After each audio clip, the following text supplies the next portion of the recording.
Sagar, thank you so much for coming into the show. I am really excited to learn more about your work in emotional intelligence. I know you're a co-founder of your company called My Emotions Matter. You've been doing some really interesting work, and I've really enjoyed the conversation with you. So we just want to hear what have you been up to these days? Yeah, I really excited to be here. Thank you so much. So for starters, I've been talking to you a lot recently, just trying to plan this out and making this happen. So thanks a lot for having me here. Other than that, like you said, I'm co-founder of My Emotions Matter. So we're based in Kathmandu, Nepal. So a lot of our work revolves around developing educational resources, training, and consulting, both in academic settings and also in organizations, so that emotional intelligence can help us overcome common everyday problems like miscommunication, misunderstandings, and conflicts. So mostly it's been about that, but of course it's not just all about work. So I'm enjoying my walks in the park. I love watching football. So probably people would over there would call it soccer. So I'm a big Chelsea Soccer. supporter. So that's something that I look forward to. Just last night, I woke up at like 1:30 to watch the game, Champions League, and but I'm feeling very fresh and I'm looking forward to this conversation. So it's mostly been around exploring myself and the work that I'm doing and taking each day as it comes. It's been a difficult year. We're coming to the end of it. Hopefully, things will get back to normal. I don't know when that is, but yeah, just taking things one day at a time and trying to live a meaningful life. So that's what I'm up to generally for now. Yeah, that's amazing. So yeah, let's do a deep dive into emotional intelligence. So you've been creating a lot of content, talking, and trying to generate more awareness for yourself too. So what is emotional intelligence, and why does it matter? Yeah, that I love this question. Thank you. So what I like to think is instead of giving a very theoretical answer, and I would like to make it as practical as possible, right? So let's generate a scenario here. So let's say I have been invited to a party, Hmm. and it's a place that I don't really want to go to because I have some other priorities. But let's say it's a family gathering, Hmm. and especially with this time of the year, right, holiday season.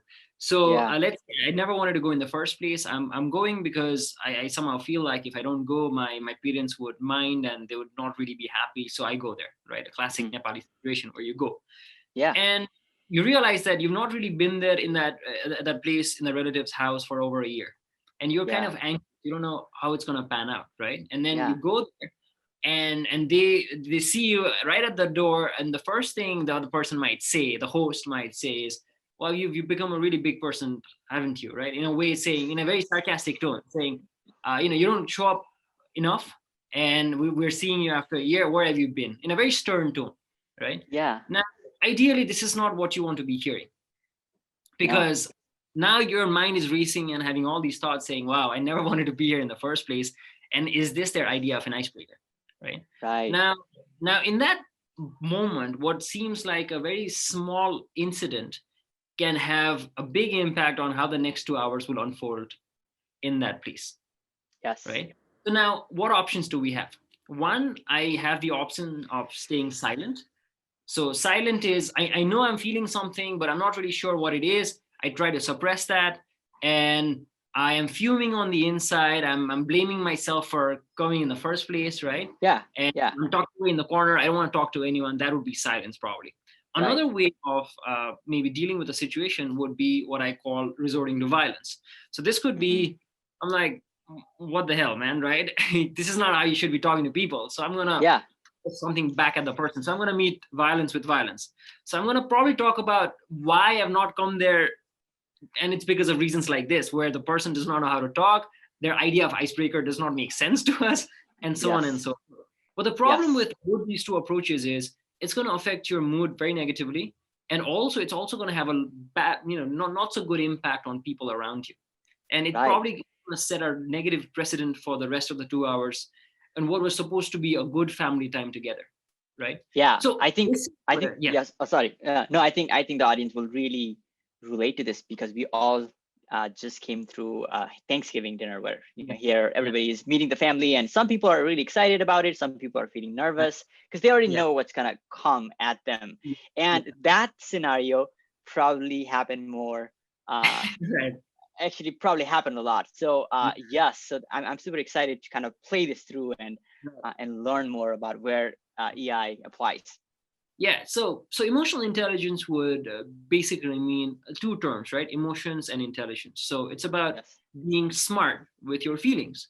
Mm, Firstly recognizing how am I feeling right now, mm, and given that, let's say I'm feeling irritated now, do I really have to act on that impulse? Where is that going to take me?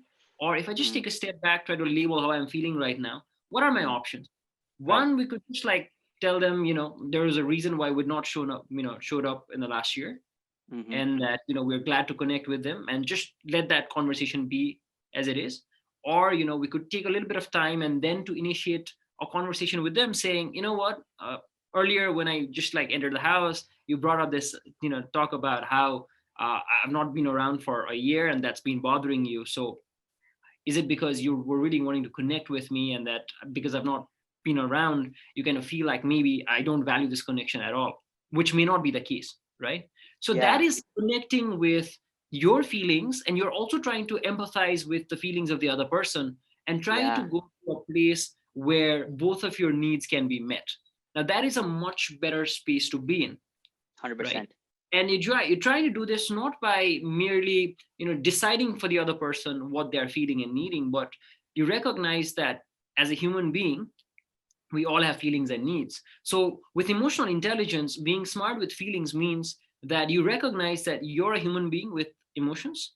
The other person is not an object. The other person is also a person with emotions. As much as Right. it might seem like the other person is an obstacle now that we need to overcome, they are not an obstacle. They are actually people. They Right. probably not know how to say it better, right? So I think that Right. is where emotional intelligence tells us that it is when it's most hard for us to give people empathy. It is probably the most that they need empathy, Right. Yeah. right? So again, being smart with feelings, right? So why do you want to be smart with feelings? Because you would eventually want to resolve your interpersonal relationship problems. Because if you think Right. about it, in life there are certain things we'd like, and there are Yeah. certain things we would not like. Right. But life is as such that the things we would like does not really happen, and the things we would not like tends to happen. Like think about 2020. We Yeah. probably did not see this coming when we were partying on December 31st 2019. We had so much of plans, but everything got thrown, you know just like that, right? Yeah. So and with everything that we either want or don't want, one common denominator that we can see is that people are always connected. We are Mm. social beings. We are wired for interdependence, right? So it's not as if we can fulfill our needs at the expense of other people's needs. We eventually Mm-hmm. need other people. So Yeah. emotional intelligence, just to sum it up, is my ability to assess a situation with a little bit of logic as well, not just getting all caught up in my emotions. Just to take step back and ask myself, what do I really want in this situation? Mm-hmm. And what are my options? How might I act in a way where I can fulfill my needs, but not at the expense of the other person's needs? Because generally what happens is, if we try to fulfill our needs at the expense of other people's needs, we will pay for it in the long run. And we've Yes. seen this in organizations, we've seen this in marriages, we've seen this in parenting, right? So that is about how can we understand ourselves and others, so that we can create a space where we can gear the conversation or the relationship towards connection, rather than fueling disconnection by acting impulsively on especially our difficult emotions. So that is how I would, in a nutshell, say what emotional intelligence is. No, that's beautiful. And I totally relate to the approach that you just talked about. And I've actually had a recent conversation with my mom actually, Uh-huh. and it was not 1 year of disconnection. It was like a week and a half, Right. and she shared with me something that Mhm. I was like, oh, okay. But no, I totally, it's sometimes easier when if it's a colleague or have empathy towards some people, but if you haven't resolved or had an open Mhm. conversation. So in my Yeah. case, I've not had a heart to heart conversation with my mom. It went interesting, and with this insight that you just brought, Uh-huh. um, for the rest of the conversation, I didn't really open up. Mhm. uh, it was, I kind of shut down, and with what you're saying, I could have been more open and actually could have connected with her Yeah. and asked her, mother, like what, sorry about this. I know you meant to connect with me, and go take that route. Right. Just to add on to what you were saying, thank you so much for sharing your experience. And I know those Yeah. sort of conversations can be difficult, right? Yes. So usually what we say is a difficult conversation is a conversation where three elements are present. So one is opinions vary, Mm-hmm. two, emotions run strong, Mm-hmm. and finally stakes are high. So of course it's difficult to just say, we should try to empathize with the other person, right? But what I've found helpful is, just having that idea in your head before you enter a conversation where you say, what am I actually looking for here? Right. Because you don't control the other person, right? Even if it's your mom or your boss, they might say something that might trigger feelings of difficulty in you. It could have some difficult emotions that you experience, right? Yes. What I found helpful to understand is even if they're saying something that affects you, that's Mm-hmm. just a stimulus. How you feel eventually, the cause of it comes down to your underlying needs. And a lot of times what happens is when our underlying needs are unmet, we feel difficult emotions. When our needs Yeah. are met, we feel positive emotions. So right now, if you're feeling positive emotions talking to me, then probably your need for connection and your need to, make a resource that is helpful that you can share with other people is being met, and that's why you're feeling those positive emotions, right? So I Right. think it also helps us take a step back and firstly connect with what's going on for us, and also in the same time, if somebody says something, then I think with the approach of emotional intelligence, what has been a massive shift in my personal life and professional life is to not take things personally when other people say something, right? Because when people say something that's hurtful or judgmental, it is down to their own underlying unmet needs. It's not because of you. Yes, you could have been a stimulus, and that is where I Mm-hmm. think, and that is what one of my heroes, Marshall Rosenberg, and I probably will talk about him a little bit later. Yeah. What he calls tragic expression of unmet needs.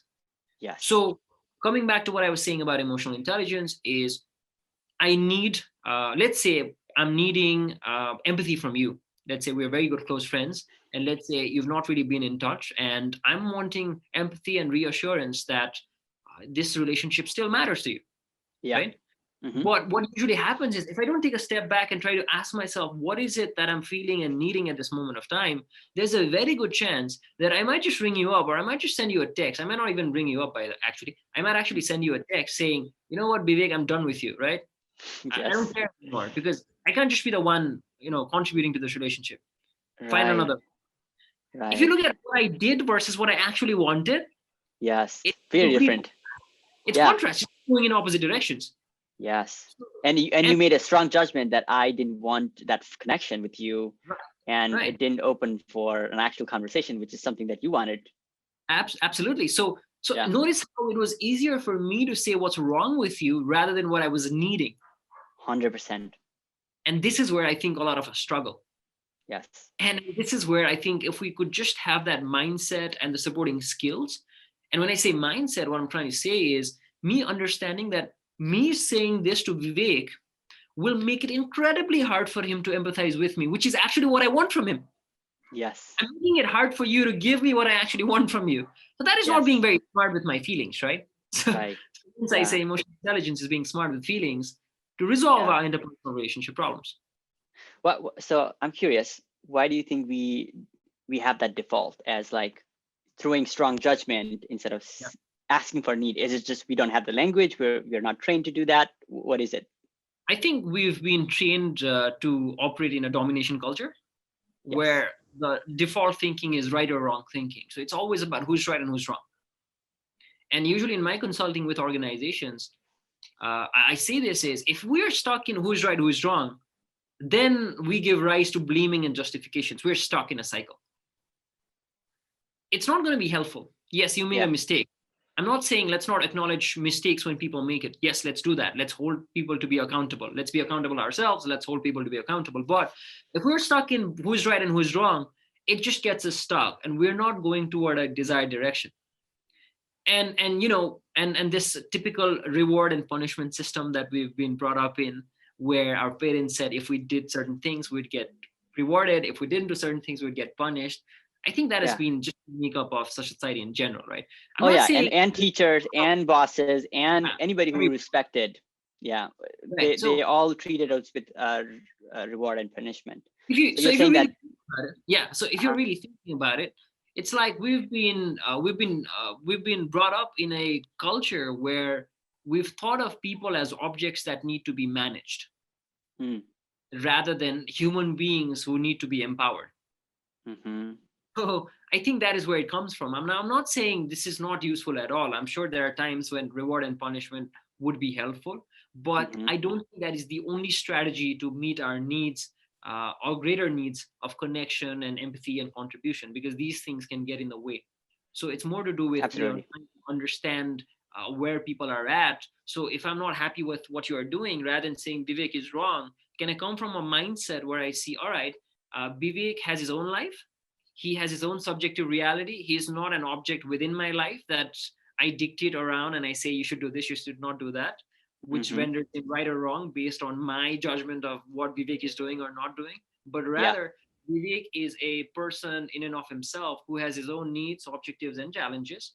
And Mm-hmm. so it's for me to firstly try to understand and create a quality of connection where what I'm needing from Vivek becomes easier for him to also contribute, because there are also times when we genuinely like to contribute to other people, right? We love Right. contributing to other people, but there are Yes. also times when we don't want to contribute to other people, and that is when other people don't empathize with us. I think that is when it gets hard for us. So I think Sure. if we can understand these sort of dynamics, I think we just give way to better relationships, rather than having relationships that are based on making demands or diagnosing the other person, Yeah. denying responsibility, and so on and so Yeah. forth. Yeah. That is a lot of violence that exists. We're going to come back to that. And so now we talked about emotional intelligence. We actually made it real by one of the examples that you gave, and I am still on it, and I still have more questions. So let's go into what are the major aspects of emotional intelligence. Let's talk about that. Right. So there are different approaches to this. So there would not be just one framework that we might look at, right? Mm-hmm. If you just search up emotional intelligence, you would get Daniel Goleman and his bestseller book that everyone talks about. And then in recent times, Goleman and a fellow academician, his fellow researcher, Richard Boyadziz, also a big name in the domain of emotional intelligence in academia, they came up with another model of like 12 elements of emotional intelligence. But generally, what we see, though, and again, I'd like to make it very simple, and I'd like to make it something that we can all relate with our own lives, right? So when I 100%. say emotional intelligence, I said earlier that individual worry, I don't think it exists. So what I mean by that is, if you just like sit down and note down all the things that have been worrisome for you in recent times, you would find that other people are always connected. So I was saying this to one person at a time, and he said, "You know what? I think I want to refute that." He said, "No, I was worried the other day." And I said, "Okay, what happened?" He said, "No, I was on a trek and I was alone. I was worrying." And I said, "What were you worrying about?" And he said, "Ah, okay, I was worrying about how my parents don't understand my career choices." So I said, "There you go." There you So go. what I'm trying to Yes. say here is we always exist in a social context, right? Right. So, uh, for you to be a podcaster or for you to do this, you need audience. You need Yeah. somebody to help you, maybe with post production. Maybe you need a guest, Mm-hmm. right? Yeah. You can't do that on your own. And even Mm-hmm. if you are doing a podcast on your own, you need people to view it, or else there's no Yeah. point in you doing Yeah. it. Right? Other Yep. people are always connected. So when we say elements of emotional intelligence, we want to look at one, yourself, and two, the other person.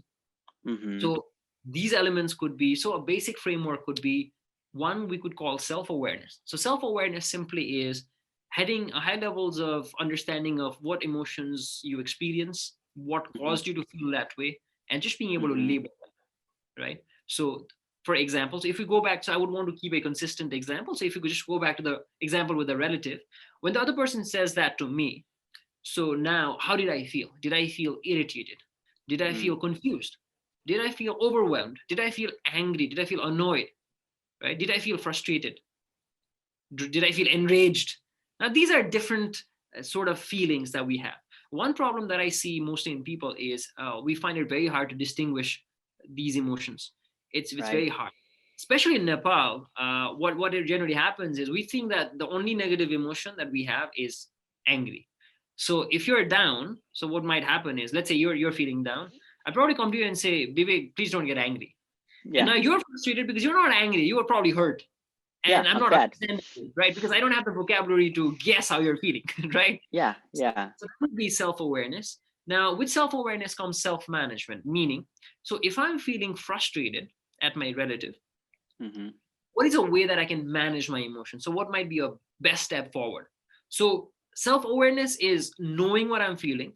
Self-management is now bringing that out into action. Like, how might I act on that situation so that it actually helps me rather than hurts me, right? So one of the options could be, like I said, I might just want to take a little bit of time to cool down, make it less personal, and then after a while maybe initiate that conversation with the other person. Or there might be a time when I don't even want to have that conversation with the other person. The best I can do is not take it personally. I think that's also a great achievement, right? Because usually what happens is when we take things personally, we go around to other people and talk about the person rather than to the person. Now that is another level of conflict that is brewing underneath, right? So self-awareness and self-management basically is to do with yourself in any situation. How are you feeling and what are you going to do about it? And then again, now, like I said, we always exist in social context. So now there's this other person. So now emotional intelligence also means being able to see things from the other person's perspective, right? So the next term that is to do with the other person would be social awareness. Now, why might that person have reacted that way? What could they be feeling? What could their needs be? So that is social awareness. And the interesting thing about this is you can only make an empathic guess, right? So empathic guess is just trying to guess, okay, how might Vivek be feeling right now based on whatever I'm saying? It's been a year. We have not connected, and I've Right. not heard from you, and I see you on my doorstep, and I'm your relative. Right. So So you probably get this sense that I'm there because I've been forced by my parents, that I'm not really there, and you probably take that as me not valuing our connection, maybe taking a guess, right? yes, Now, if yes. I see it that way, I probably don't have to take it personally, because now what I realize is it's just down to your own needs. Now comes relationship management. So that is now that I've connected with probably what you're. So I might ask you, right? Mm-hmm. What I might do is, so in relationship management is, how do I act on what I think I understand about you, Mm-hmm. right? So now what I might do after a while is I might come and say, hi Vivek, I know we didn't really start the gathering that well, but I'm here after a long time and I really want to make this conversation go well, and I want to connect with you. It's been a while, right? So I'm just guessing based on what you said. It just seems to me that you've been frustrated that I've not been around, I've not shown myself to be around, and that you feel that I don't value this connection as much as I used to, because I remember in earlier years I used to be very regular in these sort of gatherings. Would you like to tell me? Because I would want to learn. Now, Absolutely. immediately Not you even a realize, text in a year. yeah. So what you realize now is I've just completely diffused what could have been a very difficult or violence-ridden conversation to something that is a lot more peaceful now and getting towards harmony. Of course. Now you may argue, right? Just because I say this will Vivek answer the way I want to. Of course, that's not something I control. But at least I'm inviting connection from you. And what I've Right. learned in recent years is it's not so much what you do, it's what you invite in other people. I think that is fundamental, I love right? that. Now you Inviting. might say, I don't want to talk. You might just like be sulking there. And Yeah. then again, I don't have to take it personally, because then I realize maybe you're needing time. Again, it's because of your own need to just process things, or you're not ready for that conversation. Maybe there's a lot going on. You don't want to be vulnerable. That's also fine. So Right. these are the four aspects as I would see it. Self-awareness and self-management is to do with my feelings and needs and what I'm going to do about it. Mm-hmm. Social awareness and relationship management is about Vivek's needs. I'm making an empathic guess. And in relationship management, I'm actually extending a hand forward and saying, let's jointly take this relationship towards being a sustainable relationship where your needs are met, my needs are met, and we're not trying to compromise on each other's needs. And then, because that's not going to be a sustainable relationship. So that these are the four elements as I would see it. Nice. Yeah. So we covered that. So this is a lot about self-awareness and managing the relationship, having the Right. awareness, and managing the relationship. So Right. we talked a lot about Rosenberg's work, and we talked about communicating our needs. So let's do a little bit of deep dive in nonviolent communication. What does that look like? Right. So nonviolent communication is I would say it's a revolutionary approach. I would say it although it just might seem like, if you just search it up, it might seem like a communication process. But I see it as being a fantastic contribution by psychologist Dr. Marshall Rosenberg. And he designed this in the 1960s and 70s after realizing that a lot of what we see in the world is violence, meaning that violence meaning that we make other people submit to us, or we make other people do things out of force or out of shame or guilt. And what that does is diminish our capacity to contribute to others. So if I'm making Vivek do things out of fear, shame, or guilt, what it's doing is maybe in the short run, I am getting things from you and it's benefiting me. But if you are smart enough, you'll realize that I'm diminishing my goodwill and building resentment over time. 100%. Yep. Right.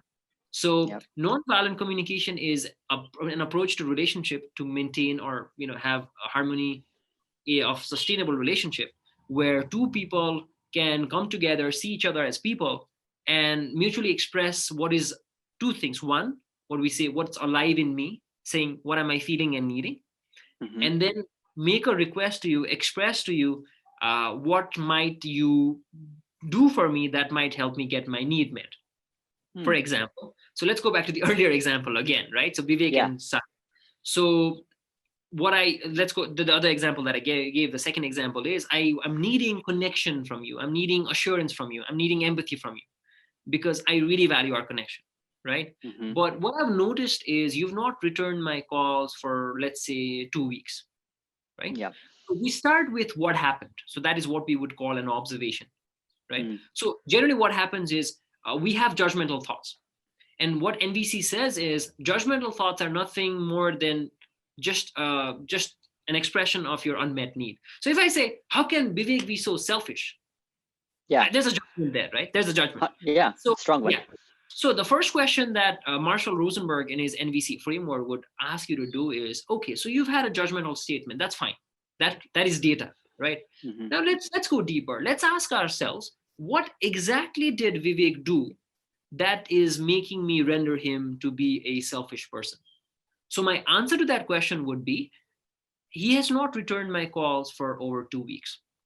So the first step is what happened, or we like to call this observation. So observations are simply concrete actions that have affected our well-being.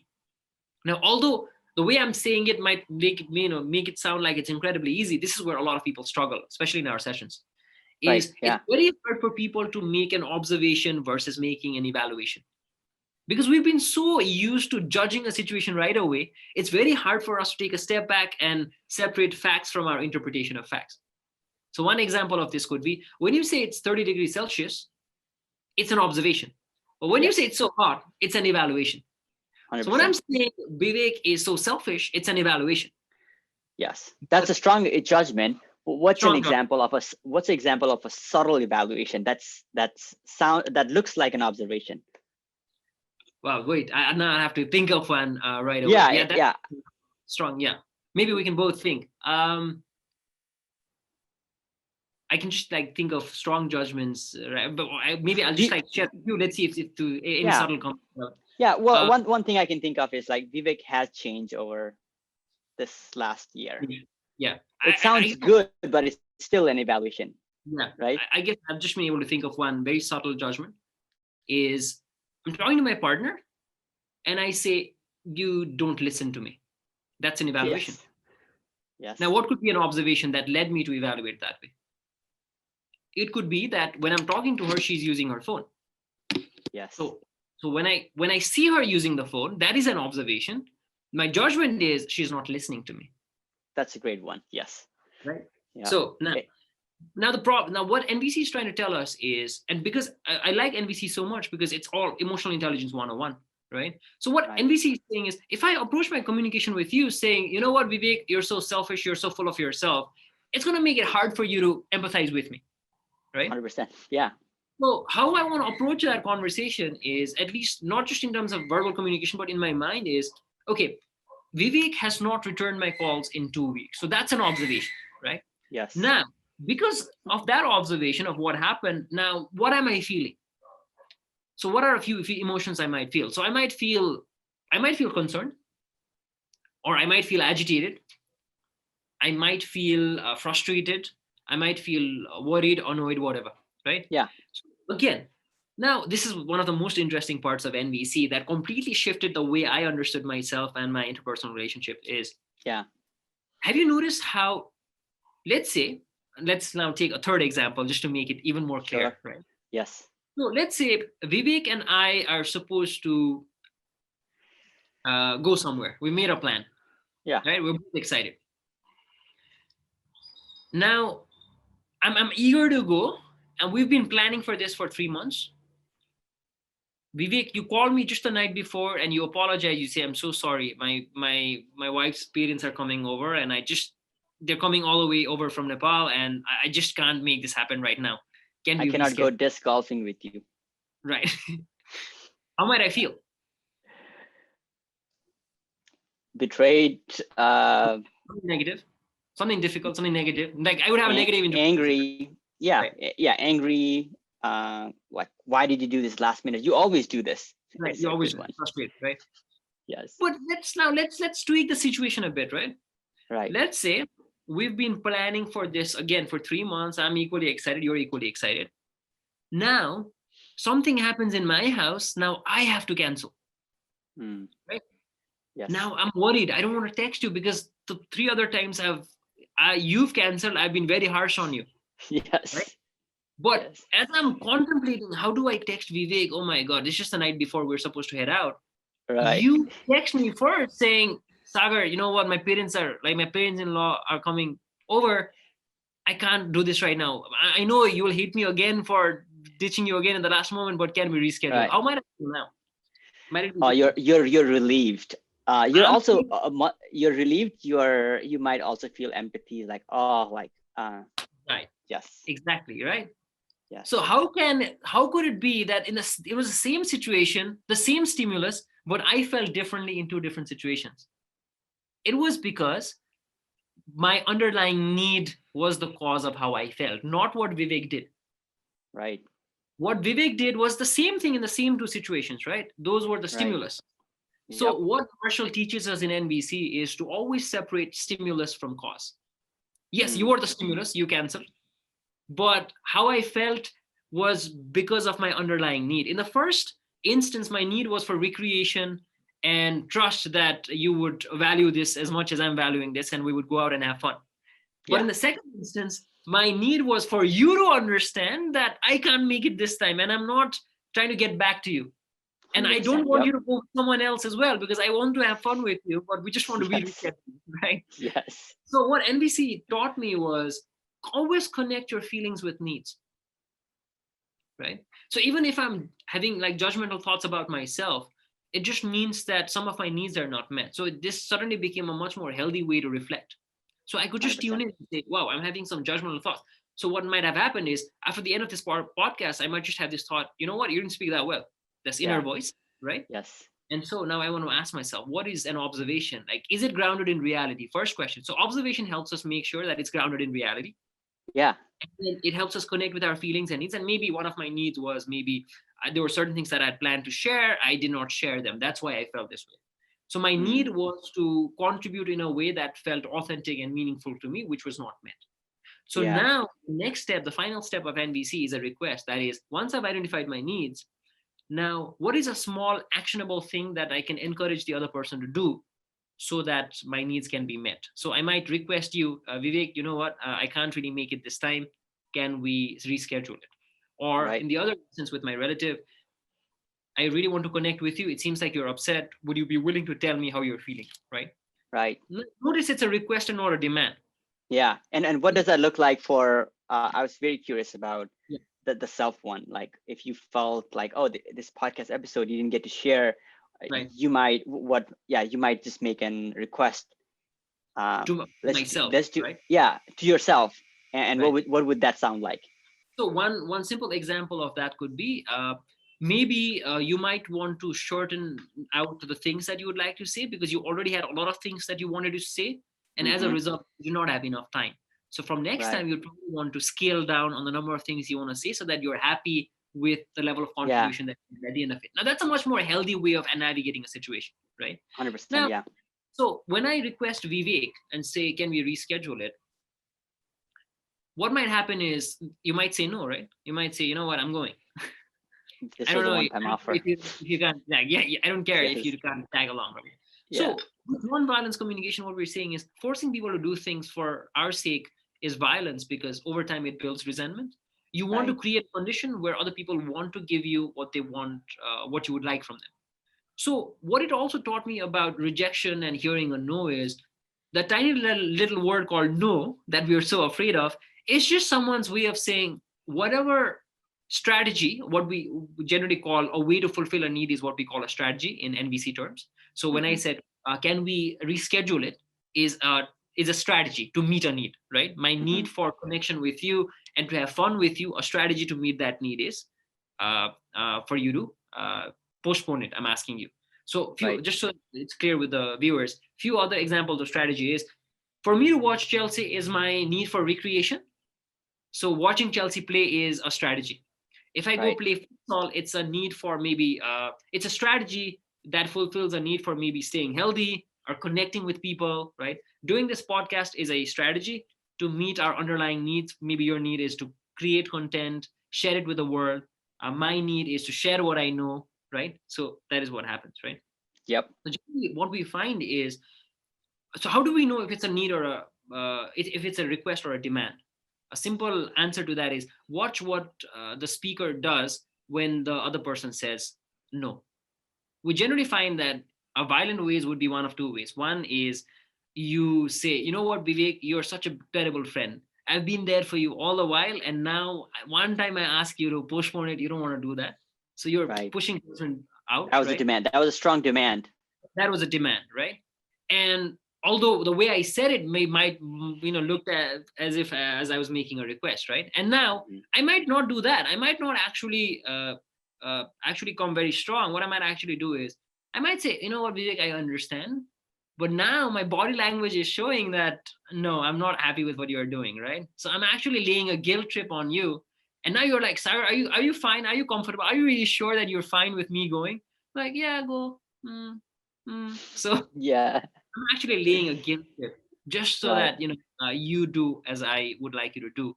But the problem Hmm. with that is, like we discussed earlier, is it diminishes goodwill because now you realize that I'm not really acknowledging your needs. So a better way that NVC teaches us is now when other people have problems with us or they're having judgmental thoughts about us or are acting in ways that we are not liking, there's a very good chance that they've also seen something in us that we've done that they don't like. So that's an observation on their behalf.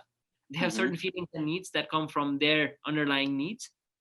And they're also trying to make a request. So, in a way, if you think about it in NVC terms, in any communication, we're either saying please or thank you. Either Right. saying please fulfill my needs or we're saying thank you for fulfilling my needs, although Yes. explicitly we might not say it. Right. Yeah. So what it has helped me do is, just to conclude this part of NVC, is it has just completely helped me not take things personally. It has been immensely helpful. And one thing that I've personally learned, and I would like to ask you, Vivek, as well, is how good are you at expressing your needs? Because in our culture, what we've learned is being sharing your needs equals to being needy. And there's a very Right. negative connotation to that, right? But what Yeah. I understand being needy in NVC terms is being needy is just another way of saying don't be attached to one single strategy to fulfill your needs, right? If I'm just needing Vivek only to fulfill my needs, I'm being very clingy and I'm being very attached to that one strategy. Right. Yeah. Self-aware person has multiple strategies to fulfill the same need, probably, if possible, 100%. Yeah. right? And So, for me, it's been, yeah. And for me, it's been just really, being self-aware, self-aware of the judgment that I impose. Sometimes it's being self-aware of like how I am so bad at asking for what I need, like requesting. right. So it's been super helpful for me to observe myself and how much violence exists in the normal default language that I use. And Right. it's a day by day process. And the other thing it's been for me is, as I'm, doing a deep dive on this kind of work, just knowing that this is years and years generational uh, Condition. language Yeah. conditioning, and it takes time. It takes time, and self-awareness and observation and self-management is a huge self-management in terms of like try not making a demand. And Right. Exactly. That's well connected. Love that. Yeah. yeah, so it's been beautiful work. So yeah, so in the transition, let's just kind of look at conflict, and so what is conflict? How do you see conflict? And maybe we can make it real, from the EI body of work. Let's make conflict real for the audience. Right. So a conflict could be a situation where I'm just like thinking it out loud. It's not a very typical definition, but Yeah. uh, there are two opposite views, Right. right? And both people feel justified, and both people are blaming each other for where they're at. Right. Right. Yeah. So that is where most of my work also revolves around in organizations. Here is, how do you now move that sort of a situation of conflict to a more learning conversation? So learning Hmm. conversation is what I would like to call an attempt to resolve differences, where you realize that there are certain things that you know very clearly. So you know certain things like, what is my intention, what impact did Vivek's actions have on me, what I really wanted out of the situation, and what I want out of the situation. But Hmm. what I'm not clear about, and this is very hard to figure because I feel I'm convinced I know what your intention was. Yeah. I know what my impact on you was, which was very positive. It was just you who had a negative impact on me. That's how I Right. think. I feel so Yeah. justified, right? So it's about just disentangling these two things. That's how I Right. would generally see conflict. And Yeah. with AI and whatever we've talked about in terms of NVC and so on and so forth, is also a need. I think a conflict is a situation where two people's needs are not met generally. If we just make it two people, right? So Vivek and Sagar, they both favor specific strategies that would meet their needs, but they're in such a situation where they're probably not communicating. Even if they're communicating blame, and it's becoming extremely hard for Vivek to hear me what I'm saying, and it's hard for Sagar to hear what Vivek is saying. So in a way, what we also like to call is, we've formed enemy images of each other. So it's like, Mm. things would have been better if not for Vivek, or things would have been better if it wasn't for Sagar. So we are seeing each other as obstacles, Yeah. right? Yeah. So that is how generally I would look at conflict in this Yeah. sense. Yeah. So let's make it real for the audience. So Sagar, you and I are in a team. Right. You are a team lead, or you have a little bit more seniority over me. Okay. I am a new team member, Right. and we're dealing with we're working as a team to build something, for example. Right. And let's say I feel like I'm new to the team, I have good ideas, but Yeah. Sagar has been around, he knows the company, and Yeah. he has his skill sets that are a little different. So I feel like Sagar is not letting me express my ideas. So Right. let's play with that example, and let's make it more real for people. Right. So what we would generally would like to do with the consulting work that we do with the lens of emotional intelligence is, so what I hear you say here, so I'll just make myself the other person. I'll just like put Sagar and Vivek here. Yeah. Is Now I would ask Vivek is, what exactly happened that led you to believe that Sagar doesn't really value your opinions? Because that's a Yeah. strong judgment I see right away. Right. Yeah, Right. yeah. So whenever Sagar last time, he was doing code review for the code that I wrote, it was Right. 100% correct, but he corrected me on how he would do it his way. Uh-huh. And I felt hurt, and not valued and Right. corrected. Right. And eventually, what was the outcome? Did the code that you write, was it overwritten, or did that stay intact? Yeah, no, it worked. It was functional. It was not, yeah, he just passed me a sharp comment. Okay. Uh, yes. Right. Okay. So that comment affected you. So what I would like, Yes. well, then what I would help Vivek understand here in this situation is, okay, Vivek. So I would first would love for you to identify with the feelings that you felt, because that becomes a big part of understanding the needs that were underlying in the situation, right? So what sort of Hmm. feelings did you have when that happened? So the feelings that I had was I was not valued part of the team. My Uh-huh. ideas were not appreciated, Mm-hmm. and I also felt managed, or Sagar in this case Right. uh, kind of made my work less important, or made my creativity less important, just because he Right. wanted things his way. Right. So now this might get a little technical, but I don't want to be too technical Yeah, as well. Then yeah. a few things that I heard you say were more like judgments rather than how you felt, right? So when you say Yes. I feel managed, that's a judgment, Hmm. because there's no precise word to say how you feel, right? So Right. so there's one term that we use called reframing. So reframing is essentially just converting judgments into feelings and needs, right? Hmm. So what I heard you say, and tell me if I empathize with you well, and this is now what we call empathic guess, Yeah. is I heard that when Sagar interjected whatever you were saying, One maybe is, and you didn't get to complete the sentence. Let's say it was something like Hmm. that. Yeah. You felt disappointed, annoyed, and then you felt frustrated, and you felt also worried because what I heard you say were you need to feel valued and appreciated in Yes. a team. You need to Yes. find that assurance that you will not be looked down upon as a new member in the team. That going forward, your contributions, no matter the fact that in an organizational hierarchical sense you are under this person, you would still want to contribute, and Yes. you don't want yourself to you find yourself in a situation where if this goes on for longer, where you're frustrated and you no longer want to put forth your views because you already sense that it will not be valued because that has been a track record, and your need for contribution and growth that you see that you're here for would not be met. Am I hearing you correctly? You are. Yes, that is what I meant to say. Yes. Thank you. Right. So a quick learning here for the listeners would be there's a slight difference in the way you shared it and the way I reframed it. Right. So I think one Hmm. big part of managing conflict is to communicate in a way where you're not implying blame on the part of the other person. So generally what Hmm. happens is when we, in the name of expressing feelings, and this I see a lot, and this is where I help a lot of people with, and that's what makes my work meaningful as well, is when we use feelings like I felt manipulated, or I felt Hmm. betrayed, or I felt hard done by, it implies that the other person did something wrong. And when Yeah. we speak in that sort of a sense, it makes it hard for the other person to hear us because then they're going to be more defensive. So what we want 100%. to do is we want to, own our feelings in a way where we express what our underlying needs are rather than what the other person did wrong. And Hmm. now we will also want to make a request here to the other Hmm. person saying, okay, so now that these are my needs, what are a few specific ways we could help the other person contribute to our well-being? So what could this be? So one could be, even if you would like to suggest me something, I'm open for that, but I would love for you to first completely hear me out, so that Hmm. I feel like I'm heard. Would that be possible? So that would be a request, right? Yeah.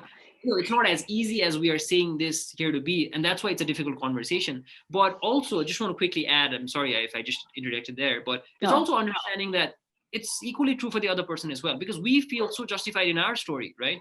But for the other person as well, when they interrupt us and they're trying to do something, they're just that is just their strategy of meeting an underlying need. That is something that we have to understand.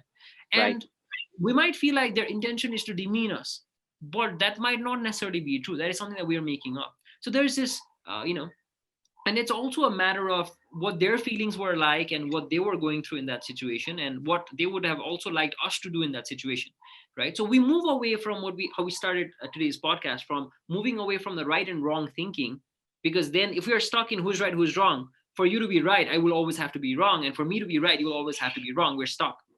The Right. idea is, now that we understand each other's stories, what can we do moving forward so that both of our needs can be met? So that is a much Right. healthier. I'm sure the audience is going to enjoy this conversation. So thank you again for coming in the show. Thank you, Vivek. It was a pleasure. Love the questions. It was a big learning curve for me as well. A lot of things got reinforced, and I'm also taking back a lot from this. I really hope that whoever tunes in and listens has certain things that they can take back. And just want to reiterate that these are difficult skills to have, but very valuable at that. So you're not going to expect overnight changes just because you follow these steps, right? So it's more about the mindset, more than just the steps or just behavioral change. So again, just one final point that I want to reiterate is a good question to ask ourselves if something one is bothering us is, we usually say, I wish the other person would change. Mm. But a good question to ask ourselves is, why do I want the other person to change? Because if the Mm. answer is just because it will benefit us, it's not a good enough reason for the other person to change. That's why we need empathy. That's why we need to connect at the level of feelings and needs. Beautiful close. Thank you. That was a great ending quote. So um, thank you. Thank you. Please like and subscribe if you enjoyed this video. We'll be sure to come back with more exciting videos on agile topics.